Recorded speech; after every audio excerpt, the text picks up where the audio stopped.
My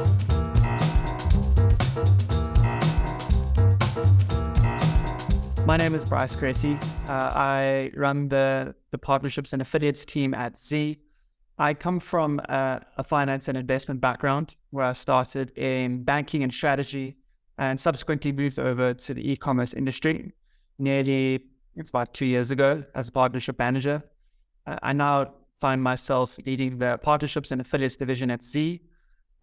What we do at Z, we're an e-commerce import specialist, assisting established e-commerce sellers with their global expansion, taking away all the admin heavy tasks such as logistics, tax, customs, as well as product compliance, and automating it, providing a turnkey solution, one point of contact for an e-commerce seller to expand globally. Fulfillment by Amazon, FBA, it is a outsourced form of order fulfillment. So it's basically a way to get goods to end consumer and have a place to store, pick, and pack your goods. So basically, when a customer sends an order through or purchase a good on Amazon, the goods will already be housed at one of Amazon's many order fulfillment centers, the FBA centers hosted around the globe. The warehouse will then receive the order, pick, pack, and ship the order to end customer, regardless of where that order comes from, as long as that FBA center is within the country where the order came from, naturally. There are many different types of fulfillment models, FBA being one of them, FBM being another, which is fulfilled by a merchant, which is just allows the e-commerce seller to be a bit more flexible with their fulfillment model and their fulfillment methods and use external providers instead of using Amazon. As well as drop shipping. That's another form of fulfillment, but that is more cross-border. But today and Z itself, we are specialists at helping sellers who fulfill their goods either via FBA or via FBM. FBA sellers can get a lot out of expanding their businesses internationally. A couple of things that come to mind is, first and foremost, untapped markets. So if you are a US-based seller and you're only selling within the US, there are several Amazon marketplaces for you to showcase your brand, showcase your products, get into that market that can be largely and often is untapped for a certain product category, as well as it allows the e-commerce seller additional revenue streams. So you're not only getting revenue from the US, but you're getting it from the UK, from Germany, from Japan, wherever you are selling your goods. Another element to it would be the US market. Again, if we're talking about the US, is extremely, I want to say, condensed. There are a lot of sellers. There's a lot of competition. So you have a lot of 3P sellers that are competing for the same product category, and often competing on price, on listing optimization, trying to win the buy box. Often the UK, Germany, wherever else you're looking to sell, there is less competition. So it is a little bit easier to penetrate that market, but also you have a bit of risk diversification that comes with expanding into new markets, because global economies, while often theoretically they do move in very similar fashions, especially the developed economies, but there is a form of not keeping all your eggs in one basket if you are expanding into different countries and selling in multiple markets, because the currency fluctuations as well as the buying power of the consumers in the different markets will invariably not be all the same. So it allows you some form of leeway when it comes to market downturns. So there's a couple of things that you should know if you're an FBA seller looking to start expanding internationally. Some of the things that you need to know, first and foremost, you must do your homework. I think just because your product is selling really well in your local market doesn't necessarily mean it's going to sell as well in a foreign market. So as much as we like to provide a turnkey solution, an easy solution for a seller to get into another market, it doesn't necessarily mean that their product's going to sell out in that market. So I would definitely say do your product research, do your market research, do your homework in terms of what compliance needs are for your product, what your product needs in terms of representation, documentation, does it need additional testing, as well as are there any concerns of customs? So will I need an importer of record? Will I be able to declare this product at customs by myself? What are the things that I need to do from a compliance as well as a risk perspective, as well as a market research perspective before I start looking to trade into this country? And then once I've kind of checked all those boxes, then and I'm still satisfied that my product's going to do well, which often is the case, then they should be ready to get into that new market.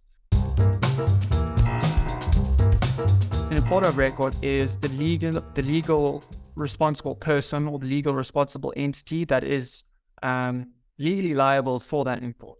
So the person who is bringing the goods into the foreign country in their name, the company responsible for paying the duties and taxes, responsible for the legal audits, responsible for any inquiries that can go back 5 to 10 years after the customs clearance process. So it's that physical entity that's based in that local country that can be responsible for the imports. The question of do I need one is very simple.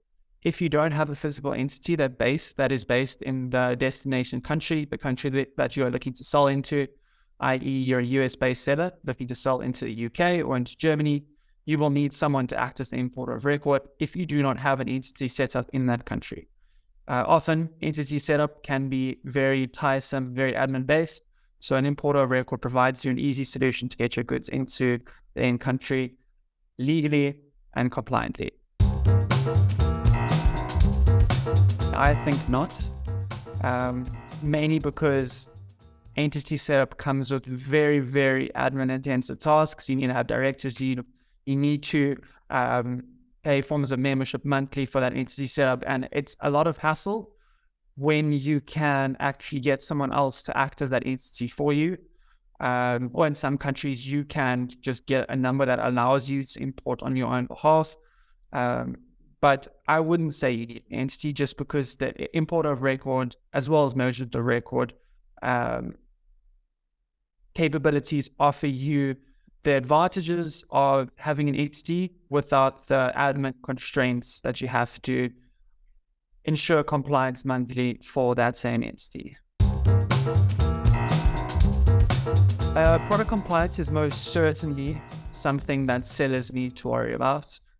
It is a form of compliance that is relevant to your specific product. I guess it says it in the name, but often people don't actually know what product compliance entails. You can be compliant to imports. You can have your importer of record set up. You can get through customs fine, but your product may not be legal to sell in that market. So product compliance just refers to having the correct representation, having the correct authorization for those goods to be sold in that destination country.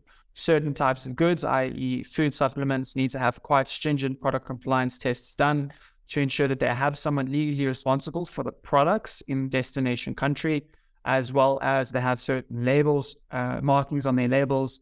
Their labels are filled out correctly, as well as they have done certain safety testing requirements to satisfy that their product is indeed compliant. Customs clearance is basically the process that allows your goods to get into a country legally. This means compiling and filing the correct documents at customs, ensuring that the goods are valued correctly, paying the duties and taxes at customs, ensuring that the correct ownership is applied at customs so that the people who are accepting the goods are either owning them or acting on behalf of the owner of these products. But in a nutshell, it is ensuring that all the importation documents are consigned correctly in the correct format so that admin-wise, everything is satisfied and that customs clearance happens legally. It's just a way of getting goods compliantly into a country, tracking those goods, valuing those goods, and ensuring that the government that the goods are going into, that jurisdiction of the government, they are compensated correctly and accurately for those goods being sold in their markets. Regardless of what country you are selling into, you need to think about the tax requirements. It's generally, when it comes to income, one of the most, the things that is in the forefront of your mind. Whether you are earning cash in a new country, and wanting to bring that cash back over to your local country, you need to think about the tax requirements. If you are selling goods in that market, who are you paying the tax to? Do you need to pay any form of tax? Why do I need to pay tax? So I definitely think it's something that every seller needs to think about when going into a foreign country. There are a number of different tax requirements that need to be satisfied in certain countries, such as your local VAT registration, your OSS, and your IOSS. OSS and IOSS, that is specific to the EU. And it's something that a lot of people need to know about because of how big that EU market is becoming. The difference is a local VAT registration that is enabling a seller to store and sell goods in that country. So you need a local VAT registration in the UK and the EU. In South Africa and Canada, it's GST, and Australia, it's GST. It's just a form of indirect tax that you have to satisfy when you're selling goods in that market. And OSS, that stands for one-stop shop. IOSS, it stands for import, one-stop shop. They're very similar in how they function within the EU. The OSS allows a seller to have a local VAT registration in one country and attach an OSS, and that allows you to sell throughout the EU without having to get any local VAT registrations in any of the other EU countries. And that is if you are selling goods that breach the threshold of 150 euros in that country, then you need to have that OSS. If it is below that 150 euros, then you would qualify for an IOSS, which allows a non-EU based company the ability to sell compliantly and drop ship goods into that country that are below that 150 euros. So it's just a way to streamline the tax regime in the EU, and it's been very beneficial for non-EU based companies. And the lovely thing is, as I said, you only need one VAT registration during that time in one country, accompanying the OSS and the IOSS. Since Brexit happened, a UK entity can no longer sell into the EU without having an import of record, without having that registration set up in the EU, and vice versa. An EU country cannot sell into, an EU company cannot sell into the UK without having that VAT registration, that EORI number, as well as that import of record. It's kind of hurts a lot of businesses because of that, but it's created a lot of business for other people because of that. And generally, as a EU, if we have to talk about non-UK or non-EU, it's very much similar. You can set up entities in the UK and the EU, but if you haven't got that set up or you haven't got that import of record, you can't sell compliantly into those countries. Every seller is different in terms of how they will start their journey. Generally, I find that the best thing is to do your market research to understand which country you want to get into, and understand that that country will satisfy your product's demand, your product will satisfy that market's demand, and there will be enough competition for you to be relevant, but not too much competition for you to be struggling to get market share within that market. You need to consider setting up either your Amazon account store or setting up your web shop if you're selling through web shop. You need to understand the compliance requirements for your product in that country. To understand, do I need to perform more additional safety tests? Do I need to appoint authorized representatives? I need to think about customs. Do I need to have an order of record? I need to think about how exactly am I going to get my goods into that market? Am I going to use a courier or a freight forwarder? How timely is my shipment? How heavy is my shipment? That'll all take into account exactly what form of transportation you're going to use. Do I need to use air, sea, or land shipments? What is the best form of freight for me, and the cheapest form of freight for me, and the most efficient form of freight for me? It's quite a tongue twister. As well as, naturally, am I going to be going FBA or FBM? If I'm going FBM, who's the correct warehouse to satisfy my requirements? And then naturally, how am I going to drive traffic into this foreign markets? How am I going to leverage forms of off Amazon advertising? Am I going to leverage the best of my ability an external provider who can optimize my PPC and my DSP? As well as, naturally, do I need funding to get into this market? and how can I best leverage current providers' funding benefits to get into these foreign markets.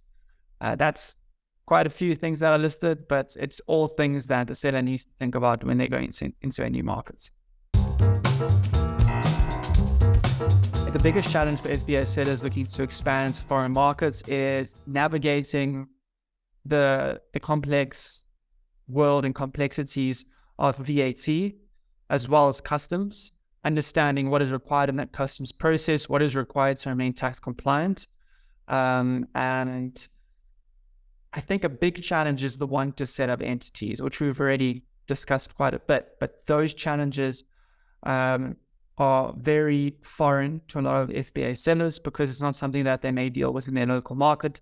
So wrapping their minds around something new in a different market often takes a little bit of hand holding to help them really get into that foreign market. A common misconception about international expansion is that every market has the same compliance requirements for my products. So if my products are compliant in one market, they're naturally going to be compliant in another market. Like a one-size-fits-all approach, which is often very wrong. Every market that you're going into will have their own unique compliance requirements, will have their own safety testing required, will have their own nuances that you need to do your research on, and you need to understand what those requirements are in that foreign markets.